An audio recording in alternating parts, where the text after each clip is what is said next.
లిఫ్ట్లో ఉన్న మూడో వ్యక్తి ఎవరో కథలో తెలుసుకున్నాము.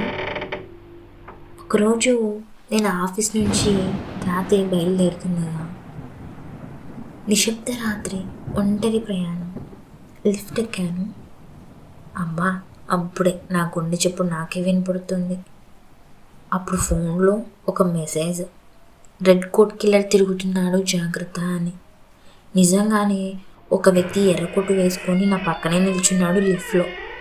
అతని కళ్ళల్లో క్రూరత్వం, నాకేమో భయం. అతను ఏమైనా చంపేస్తాడేమో అని ఇంకా భయం వేసింది. కానీ అతను తన ఫోన్ చూపించి నవ్వాడు. అందులో అతనికి కూడా ఒక నోటిఫికేషన్ వచ్చింటుంది, పింక్ డ్రెస్ వేసుకున్న అమ్మాయే అసలు కిల్లర్ అని. అతను చాలా భయపడ్డాడు, ఎందుకంటే ఆ పింక్ డ్రెస్ వేసుకున్న అమ్మాయిని అయితే నేనే.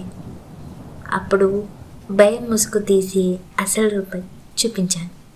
ఆ మెసేజ్ పంపింది నేనేరా అని చెవిలో చెప్పి తను అక్కడే చంపేశాను. స్టోరీ నచ్చింది కదా? థ్రిల్లింగ్ న్యూస్, ఆ లిఫ్ట్లో ఉన్న మూడో వ్యక్తి నేనే. స్టోరీ నచ్చినట్లయితే సబ్స్క్రైబ్ చేసుకోండి ఇంకా మరిన్ని కథల కోసం. ఓకేనా?